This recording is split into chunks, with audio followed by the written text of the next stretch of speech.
So we conducted a systematic review and meta-analysis to evaluate the relationship between no evidence of disease activity, or NEDA, and no long-term disability progression in relapsing-remitting MS. I think a key question today, as we take care of MS patients, is whether we can determine an early evidence-based benchmark to help guide us in determining optimal response to disease-modifying therapy in MS. So, of course, we're fortunate that we have higher efficacy therapies today, and the treatment landscape has been evolving.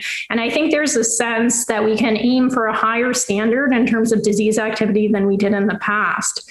But we still need to know, what do we consider to be a treatment failure early on, and when should that motivate a switch in therapy? So even when people with MS start on high efficacy therapy, sometimes we see breakthrough disease activity with new relapses, new lesions, or disability progression, and we want to be able to optimize their outcomes long term. So in this systematic review and meta-analysis, we analyzed NEDA over the first 1 or 2 years on therapy. And we use NEDA-3, which was defined in the typical way by no relapses, no new T2 or GAD-enhancing lesion on MRI, and no disability progression. And we required a minimum of 4 years of follow-up for determination of long-term disability progression. We decided to analyze studies that were done on platform versus high-efficacy therapy separately. And the reason for that is we know that rates of achieving NEDA are substantially different based on therapy type.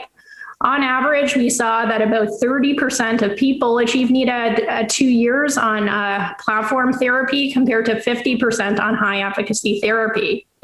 And we were able to identify many studies. So we had 27 studies that entered the meta-analysis that covered nearly 11,000 participants.